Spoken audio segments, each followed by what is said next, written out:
Mayu, so we meet up with you at workshop 2 in Cowra today, just at the beginning of October. Have you been looking forward to this one? Yes, very much so. After Jumadi's shadow puppet workshops and the documentary making workshops with yourself, Bruce, and David Hansen, we are on the second round of workshops, and this time it's with voice and movement with Weizen and Alan Schacher, and it's been wonderful working with them. As a matter of fact, it's been wonderful working with a group of very, very talented genius artists for this project.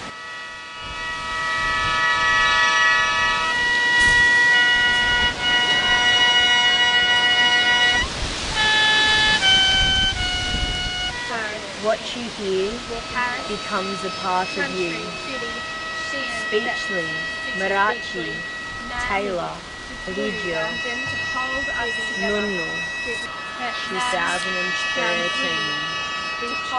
Fighting, Night, May. Well, Weizen and Alan I've known with other projects that I've worked with them. They're very spiritual people, very intellectual people, and also they are in tune with everything that's going around in the universe, shall we say. So they quickly understood the project and took it to its deepest levels. Alan, I've been most impressed with your workshops. Could you tell me a little bit about them? Sure. Well, my partner Weizen and I have been invited by Mayu Kanamori, a friend and colleague, to teach or lead movement and voice workshops here in Cowra during the school vacation. So it's for teenagers and any interested adults. And we were going to possibly teach separate movement and voice workshops, but especially Weizen's philosophy is that movement and voice production are not separate. So we combined to lead together.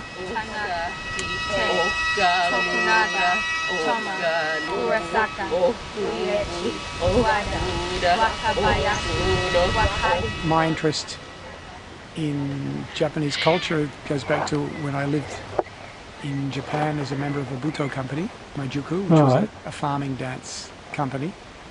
And before that, I, many years ago, studied Aikido, practiced Aikido. So yeah, I have a bit of an interest in Japanese culture, and this project is essentially about the, apart from wishing to impart new skills to young future artists, is about the Japanese civilian internments here in Cowra. And it's a history most people, including myself, are not aware of. And it's I'm from a Jewish background, so the idea of people being detained because of their race, even within their home country, is very pertinent for me, because my grandparents were murdered in concentration camps in Germany. And my mother was a Kindertransport child from Germany to England. So I kind of resonate with the idea that Japanese, because of their country of origin, and perhaps just because of their identity, perhaps they weren't even Australian citizens, I'm not quite sure, were detained elsewhere, and then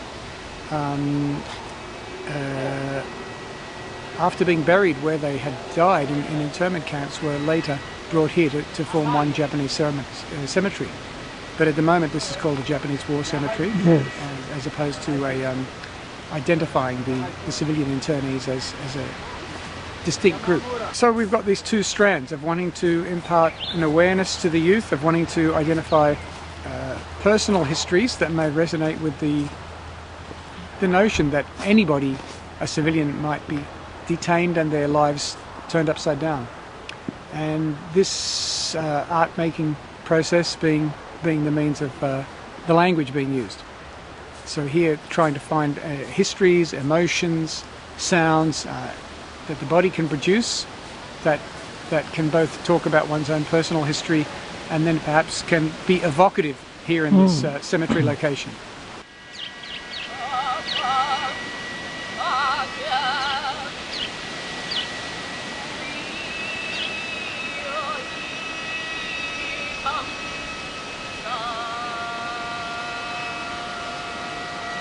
This morning is actually a culmination of quite a few days, several days process of first of all arriving in Cowra and actually revisiting the war cemetery sites and visiting the Japanese gardens and being part of the Sakura Matsuri festival, and certainly the continual research around the internment history as well as the POW history, and how actually Cowra became the base for all these sites. Yes.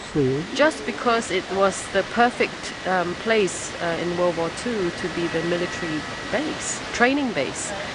And therefore all these relationships happen. And certainly working with Mayu, I started getting an understanding of how she felt it was really important to also create a balance within the POW, the Japanese POW history, that civilians were also interned.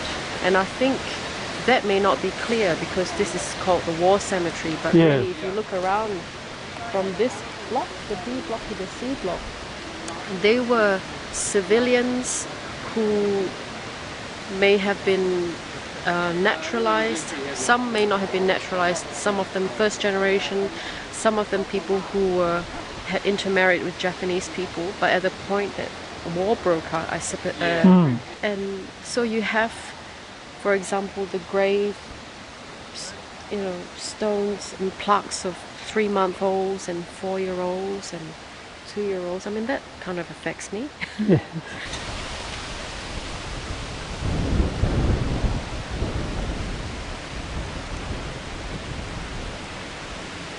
How we tried to develop the workshop, and the intention around that was to, first of all, even though the greater context was about the internment civilians' history, we wanted to be able to access personal histories and make a connection there, and therefore bring it together in an interrelationship with the people who are buried here and their personal history. So that's really what we tried to move into. We had exercises that kind of allowed an opening of the voice. We're shooting in very dark situations, and we don't usually use that unless it's very necessary because it creates, what happens to the image?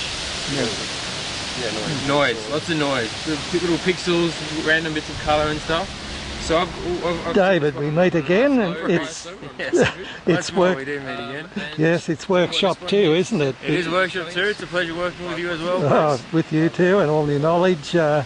It's gone very well. I've only been able to attend for one day, but have you been pleased with it? Very pleased, very pleased. We've been working with Weizen and Alan, two wonderful performance artists who have devised the piece with some of the Cowra students. And we were filming that today, and it went very well. Some very interesting things, and we had a wonderful musician as well attend.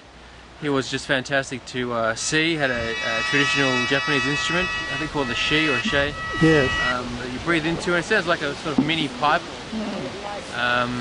We had some of the old crew again. We had a more artistic style shoot this time around. We weren't doing straight interviews as such, and straight cutaways. We were shooting a performance art piece, so it was a little bit of video art, so we could have a little bit more license with some of the techniques we were doing and the decisions we made to cover this stuff. It was really interesting, and it was great to be part of. Yes.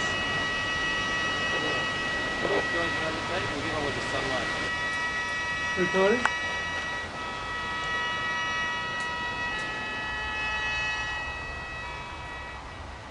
David, what's this lens going to give us as opposed to the previous one we had on there? This lens is going to give us greater distance. Right. So we'll be able to get in closer to the action without physically needing to get in closer.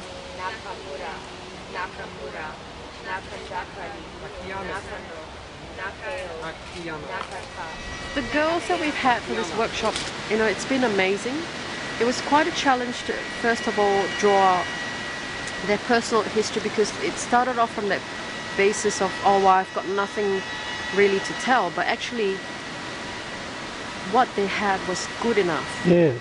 You know, and it was important enough for us to build it, and we went through quite a few options in detailing their narratives and the stories, and really back to the core of it was asking them questions of who is the most important person in their lives, and what is the most important event that has impacted them in their lives so far. And I think that was a really good basis. Yes. We could draw them, and they were really courageous.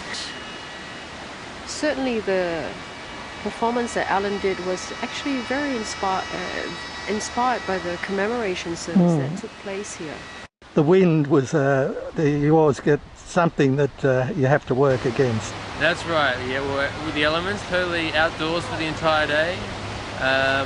We had wind and a bit of rain this morning that we managed to dodge, which was great. And plenty of sun and cloud, and sun going behind clouds, sun over clouds, and so it was a lot of bright and dark and stuff. Yeah. But good for the students to practice their aperture. Oh, for sure. Down to that tree. And I think everyone's realising it just doesn't fall together automatically. There's so many shots. The more shots you get, the better production, isn't it? That's right. The idea is that the person's going to run kind of really tight.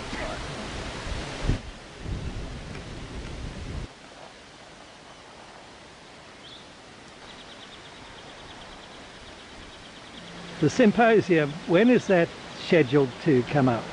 We have a symposium coming up in March, 6, 7, 8, 9 of March. Well, it begins, the pre-conference symposium dinner starts on the 6th, and then we have 7 and 8 for the symposium, and then the unveiling of the civilian internee interpretive board at the Japanese cemetery on the 9th. And the symposium is specifically about civilian internment in Australia during World War II. It's certainly something to look forward to.